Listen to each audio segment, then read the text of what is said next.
Welcome to LifeBlood. This is George G, and the time is right. Welcome to today's guest, strong and powerful Dr. Eli Joseph. Dr. Eli, are you ready to do this? Yes, I'm ready to do this, George. Thank you for having me. Yeah, excited to have you on. Dr. Eli is a statistician. He's currently serving as a faculty member at Columbia University and Queens College. He's a member at TED and the Recording Academy. He is the author of The Perfect Rejection Resume, Reader's Guide to Building a Career Through Failure. Dr. Eli, tell us a little bit about your personal life, some more about your work, and why you do what you do. Great. So I was born and raised in New York City, Brooklyn, New York in particular. I didn't have it all, but I had something to work with. And I've always been that kid that had this chip on the shoulder, just not to try to prove people wrong, but prove to myself that I'm worthy of doing the work. I've always been the math guy. I had two brothers, and I suffer from the middle child syndrome. So, it's one of those phenomena where it's like, okay, you know what? I need to make a name for myself and prove that I am worthy of being in the room. So, growing up, hardworking, I had to, fight through troubles and trials and tribulations. Grew up in a good community as well. However, it's more so of do it your own. Get it out the mud, make sure you do it, you make a name for yourself so that way you're respected. And I've been through so many rejections. This is the point of the book. Been through so much rejection, so much trials and tribulations where I'm like, one day, you know what, I need to talk about this and try to give that, because perception is everything in this day and age. And I wanted to make sure that, look, I can be successful, but I'm going to show you my scars. And that is basically why I wrote this book here. I love it. I think it's such an important thing. People probably, I assume that a lot of people look at you today. They're like, wow, look at this guy. He's a doctor. He does all these things. He's writing for these huge magazines like Fast Company. And it must have just been super easy for him. But you're like, no, not so fast. But even more importantly, how do you think about, do you think about a responsibility that you have to say, this is really hard, and I want to give evidence to the next generation or other people that are maybe struggling with rejection that it's going to happen. You just got to keep moving.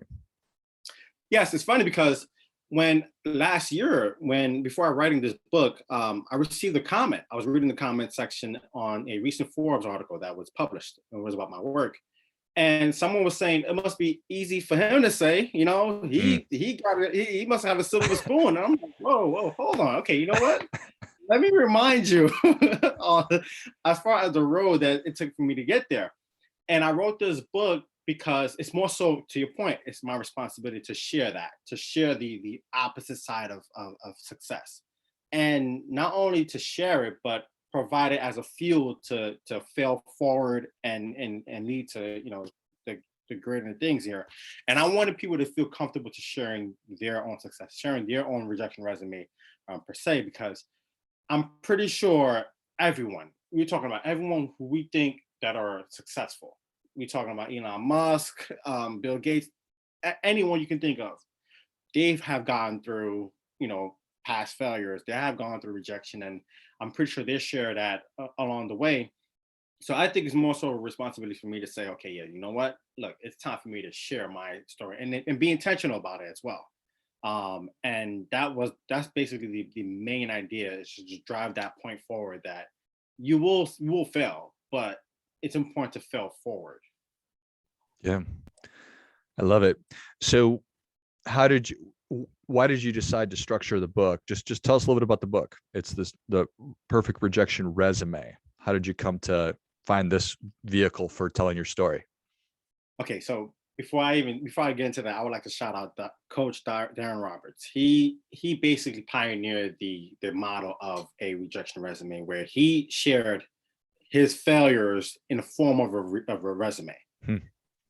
So we know that a traditional resume basically it basically accounts for all of our accomplishments and achievements in education and professional endeavors and whatnot.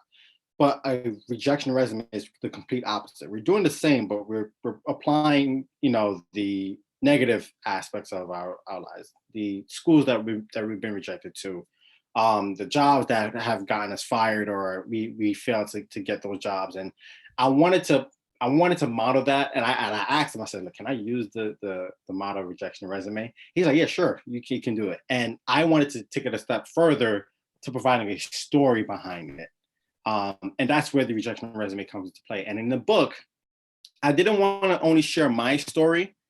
I wanted to share other people's stories, because I know I'm not the only person. So I've gotten other thought leaders. I've gotten Rashad Lambert, who works at Forbes. He's the senior vice president there. Janice Gasson, who's a senior contributor. Devin Simone, Jari Lee, Ganate Jones, who write for the Black Enterprise, and she's an entrepreneur as well. So I've gotten other people that have been successful in their outright to share their story as well. And I wanted to provide lessons more so than just saying, hey, here's a long list of stories about my life. I wanted to provide lessons more so than just a long, boring list of what happened in my endeavors, just so that readers can feel comfortable just sharing their stories as well. I was just reading this morning, thinking this morning about what really causes burnout. And it's just sort of doing the same thing over and over again and not feeling like you're progressing. And so you're talking about failing forward. And that's a really important thing. Yeah. So when we are, and I mean, this is where people get, they reach that plateau where you're doing something repetitively, you're successful at it. You don't feel comfortable getting out of your comfort zone and trying something new because you are afraid of failing. So you're so used to doing the same thing. You want to do the same thing every single day, and you're wasting time. And this is why I always drill on the fact that time is your biggest competitor. You're not competing against yourself. The only way that you're competing against yourself is when you're practicing, training. That's the only way that you're competing against yourself. So when you're going against time, you're going to try new things. You're going to fail. You're going to learn it, succeed, and go on to the next endeavor. This is why you reach that plateau and you continue to drive up. And it's like a step. It's a stepwise graph that you want to approach yourself. So when I look at people that are trying the same thing over and over, and they say, I've been doing this for 10 years and I feel like I'm not accomplished. I think it's time for you to move on and try new things to fail. It's important to fail. You will learn from your mistakes and you will move forward and fail forward as well. So that's basically the main idea of failing forward. It's just, you will fail, you'll get hit, you'll get punched. But if you can roll with the punches and punch back and be offensive as well, you'll be able to succeed as well. I love that. And we all do have a comfort zone, right? And our bodies keep us there because our brain keeps us safe, right? It doesn't want us to do anything crazy that's going to get us hurt or killed or whatever. But that does cause us to waste time. And that's the biggest adversary. I wrote down training versus performing, because if we're not cognizant or thinking about training and getting new skills, then we're just always sort of performing. And if you think about professional athletes or musicians, they spend the opposite. They do most of their time training and then a small amount performing. Yeah, I remember, I think Usain Bolt, he had this great quote saying that I've trained over 4 years to run 9 seconds. Yeah. Yeah. It ties into the point where you spend a lot more time training. The 10,000 hour, right? You spend a lot of time training and driving home. You are practicing amongst yourself. You're training yourself to succeed in new heights. This is why when people say I'm competing against myself, that's true to a certain extent. You are competing against yourself while training. But when it comes to performing, this is where you are competing against time, right? Rent is due every day. That's another principle that I drive home in the book, that rent is being due every day. And what I mean by that is, you know your goals. Your goals are your landlord. So once you establish your goals, you basically lock in that contract. But you have to pay that landlord every single day, not every month, not every week, not every year, but every single day. And the reason that we're paying it forward every single day is because we're using a currency. The currency, as far as paying our goals, is our effort.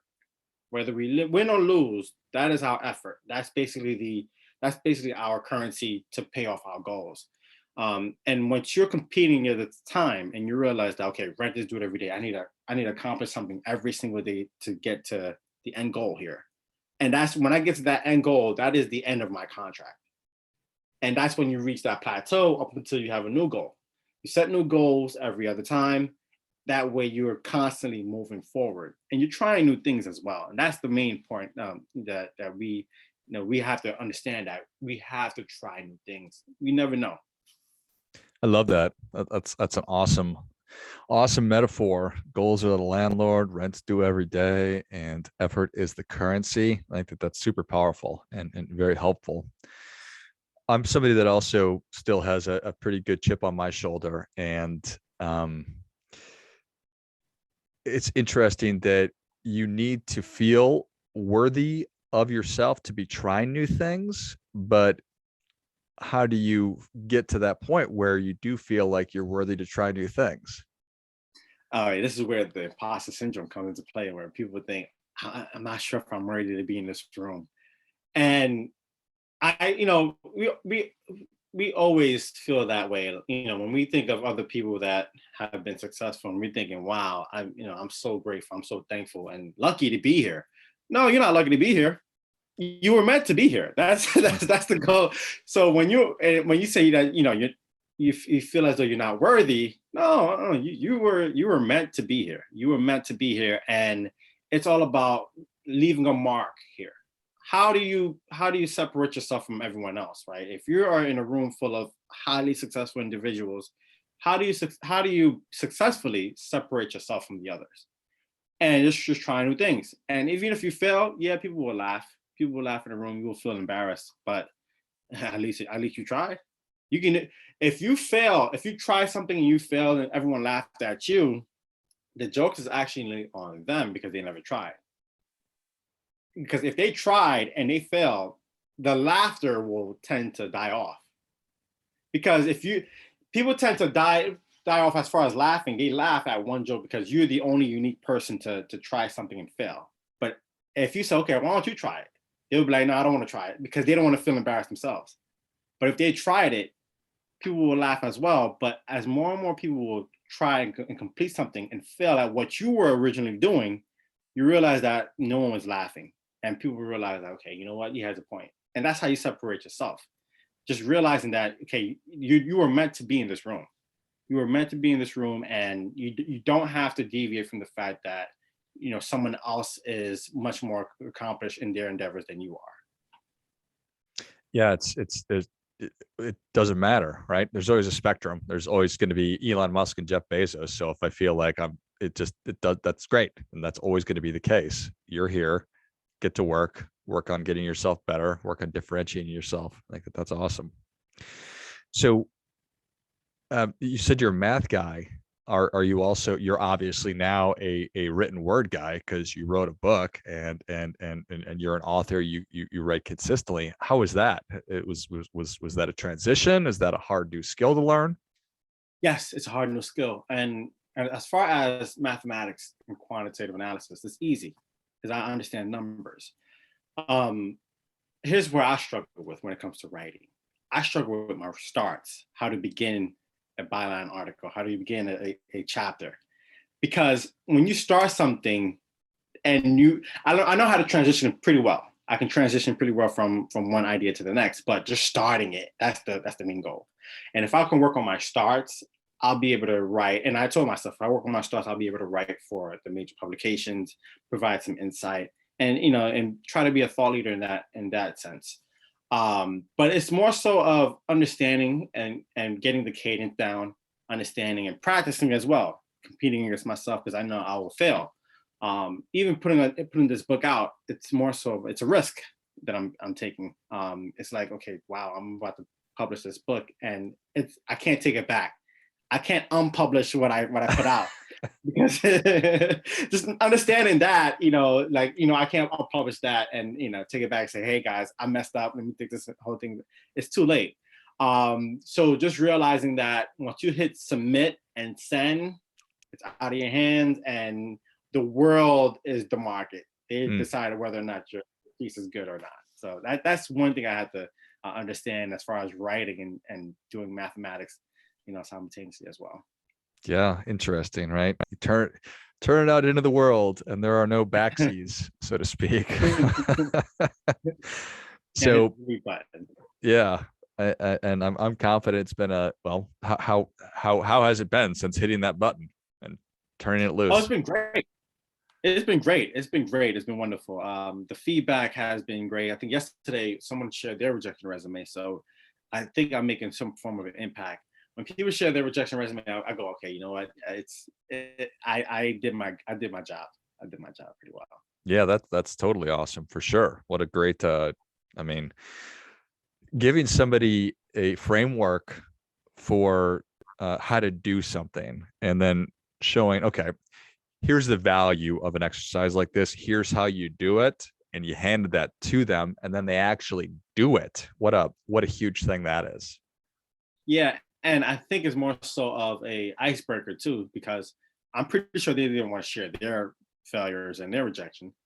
Up until now, they feel more comfortable sharing, their mishaps and say, okay, you know what? Yeah, I'm going to share my story too. Since Eli did it, I can share my story too. And then, just that domino effect where I say, okay, since John did it, since George did it, I'm going to do it as well. I feel motivated to share my story. And now all of a sudden we have everyone sharing their ideas and how they failed and they failed their way to success and build a career through failure.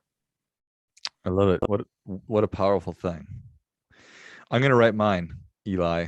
I'm gonna do my rejection resume. So you can hold me to that. And by the time that this episode is released, you'll be able to check that out also. So I love it. No problem. Well, Dr. Eli, people are ready for that difference making tip, even though you've already given us a bunch. What do you have for them? A new difference making tip that I have in mind is I got one. Okay. World records exist for a reason. And if something, if it's possible that something is impossible to accomplish, then it is possible that nothing is impossible. I'm going to repeat. If it's possible to accomplish something that you thought was impossible, then it is possible that nothing is impossible. You have to remain limitless. That's the key takeaway goal here. Well, I think that is great stuff. That definitely gets it. Come on. Dr. Eli, thank you so much for coming on. Thank you for the courage and the hard work and everything that you are doing. How can people connect with you? Where can they get a copy of the Perfect Rejection Resume, a reader's guide to building a career through failure? You can get the book, The Perfect Rejection Resume, on Barnes and Nobles. You can get it on Amazon. You can get it on Walmart. You can get it anywhere pretty much. As far as connecting with me, I'm available on Instagram, Facebook, LinkedIn. LinkedIn is Eli Joseph. Instagram, and the Twitter, Instagram, Snapchat, all these usernames are the same. It is DrElijoseph. Once again, it's Dr. Eli Joseph, DrElijoseph across all media platforms here. Excellent. Well, if you enjoyed this much as I did, show Dr. Eli your appreciation and share today's show with a friend who also appreciates good ideas. Pick up a copy of the Perfect Rejection Resume wherever you buy your books, and then find him on social media across all the platforms at Dr. Eli Joseph. It's DrElijoseph. Thanks again, Dr. Eli. Thank you so much, George. Thank you for having me. And until next time, keep fighting the good fight. We are all in this together.